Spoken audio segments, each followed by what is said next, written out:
Hero shooters, everyone loves them and everyone hates them.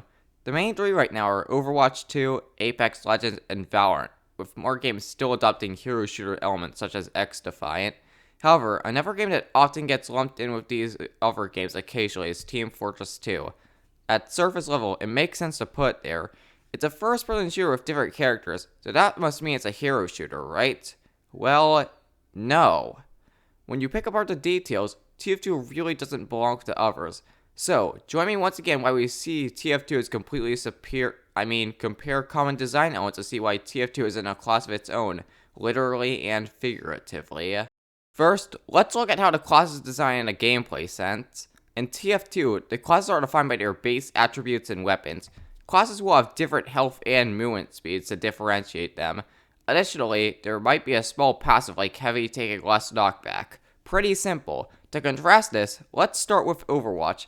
The characters have different primary weapons and health, with Genji and Tracer having slightly faster movement speed, but that's where the similarities end. Heroes in Overwatch are mainly separated through abilities on cooldowns rather than base attributes and direct weaponry. This trend continues with Apex and Valorant, which have characters that are almost only defined by different abilities, as weapons are now map pickups.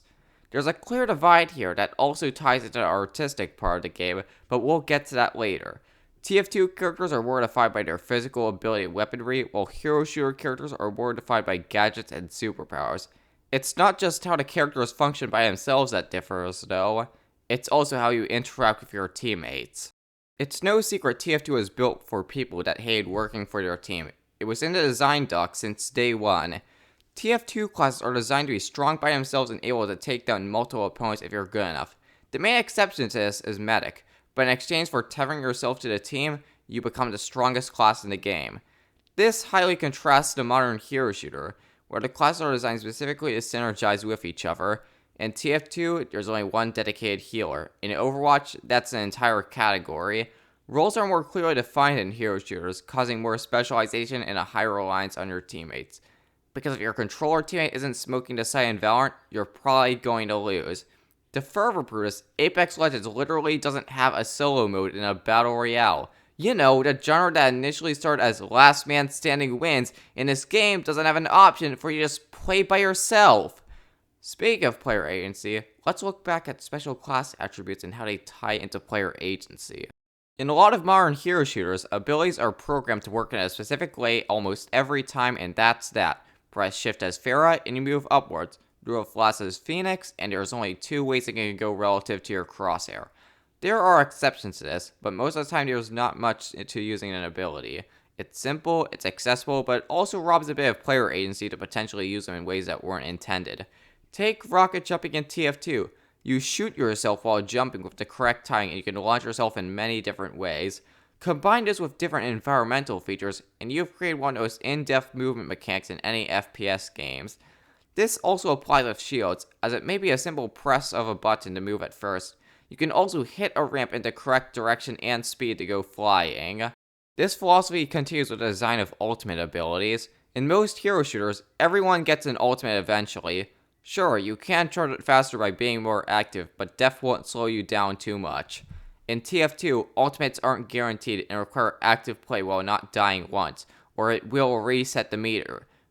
And rather than providing some incredibly powerful attack or moveset change, TF2 ultimate equivalents will be instead an incredibly powerful buff that doesn't change the player abilities. Once again, more focus on agency rather than a set-in-stone ability. However, the differences don't end at just the gameplay level. Another divide between TF2 and the rest of these games isn't a gameplay difference, but rather a cultural difference.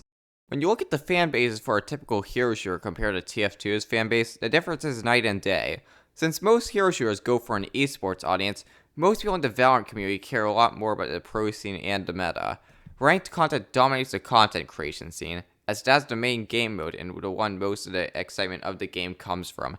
This also applies to the Apex and Overwatch content creation scenes, where most of the content is news and ranked gameplay.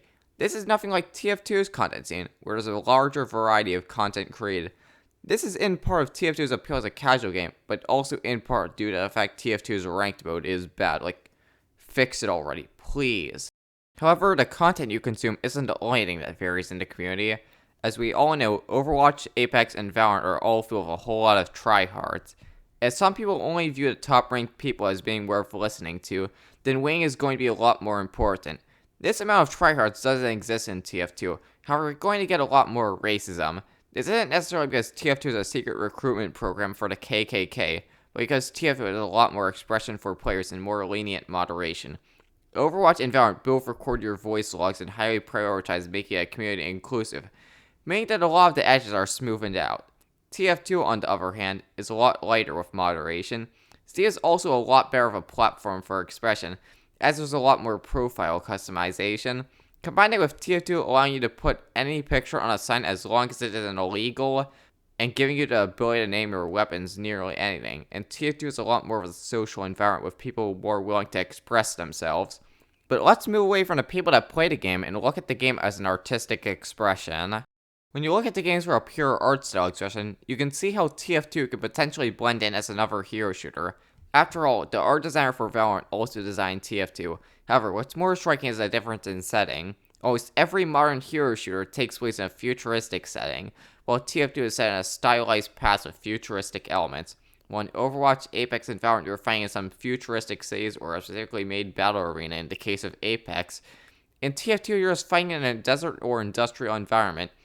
This also ties into the general stories that are being told around the game. While in Hero Shooter some grand battle is being fought, and TF2 is explicitly told you're basically fighting over nothing, which fits into you basically fighting in places that don't really mean much in the grand scheme of things. But in a Hero Shooter environment, you're fighting in all these grand places because that's the place where a grand battle would take place. One fit for a hero. Ooh, you see where the name comes from now? The setting and emphasis on the characters continue with the stories told outside the gameplay. The stories of hero shows are often about two warring factions fighting for control of something greater that could change the world, or a bunch of legendary warriors fighting for glory in the case of Apex. In TF2, it's about a bunch of mercenaries hired by two eternally warring brothers to fight over land that's basically worthless. And once Greyman ends the war, it just results in another stalemate between the mercs and Greyman's army of robots. There's nothing grand about the story, the mercenaries aren't treated as super important, and the only thing that matters is already gone. And this maps back onto everything we've talked about to this point. The hero shooter is about predefined characters supposed to be incredible and powerful, hence the locked-in movesets as you're defined by someone else. It also ties into the egotistical tryhard stereotype of the player bases, as you're treated as someone special, while in TF2, you're just another guy on the battlefield. However, with the classism and customizability, you still are your own person. You're free to define who you are, to express yourself, and to go on your own adventures. And that's the true distinction of TF2 as a game. Not some surface level details of gameplay or because the communities are a bit different, but because TF2 is completely different on an artistic level. Or maybe I'm reading into this too much. I don't really know. However, to talk about the artistic direction of these games would be incomplete without the most important aspect, the character design. When you're making a game based on the characters, you better have pretty good character design or else the game isn't going to be that good. TF2 knew this and created 9 of those iconic characters in gaming. The designs are simple, but that's where the beauty lies. They tell you enough that they are gel with their design, but aren't so detailed to the point that they are over-designed. The stance is also another part of the equation, with the fast scout being hunched over while the heavy stands tall and proud. The typical cast of hero shooters, on the other hand, are a lot more colorful and diverse in multiple ways. Due to the fact these characters aren't part of a mercenary group, uniforms are not required. You can get all sorts of crazy and wacky outfits that express a character's shtick more. You can also get a lot more body types, however this may have taken a bit of a stumble due to the rise of Apex and Valorant influencing trends. Now a lot of the characters are the same height, size, and overall, you're only going to get a different body shape if you're a tank in Overwatch. Another main separating factor is diversity. TF2's cast could be called ethnically diverse, but that wasn't really a factor that was prioritized or thought of. With Overwatch, Apex Legends, and Valorant, diversity seems to be a main selling point of the cast of these games. The characters are almost all of completely different races and ethnicities, with the only race being represented more being American, because the developers are usually from there. Or in Overwatch's case, Japanese is tied for the most represented because weeaboos. Not only that, but the games usually have an even gender split, which TF2 wasn't going for at all. They even have some queer characters who really like that, which I can't rule out for anyone. However, there's one issue I have with this approach to character design: originality. Due to the sheer speed of characters being released one after another, you don't really have enough time to fully make it a wholly original or fresh idea. Therefore, sometimes a lot of the characters can come off as stereotypes. Additionally, you can't really flesh out the characters that much because now it's time for the next guy's time into the spotlight. With TF2, you had few characters, but each one was given time to be fully developed so their charm wouldn't run out. That's also a bit of a problem with how hero shooters tell their stories, but I already ranted out Overwatch's story in another video. Overall, TF2's cast looks a lot simpler, but a lot more developed and fleshed out than any of the many characters from a hero shooter.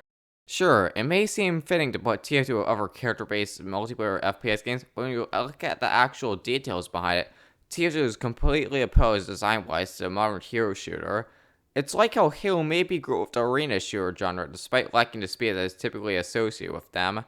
This is just one piece of an epidemic of people comparing everything for surface-level details without knowing what truly makes a game good, but that's another rant for another video. Because TF2 isn't just good because it had a cartoony art style and a colorful cast of characters, but rather how it was a game designed to be fun rather than one trying to generate a new generation of psychopaths. Thanks for watching, tell me what you think, and I'll see you again, hopefully. Goodbye.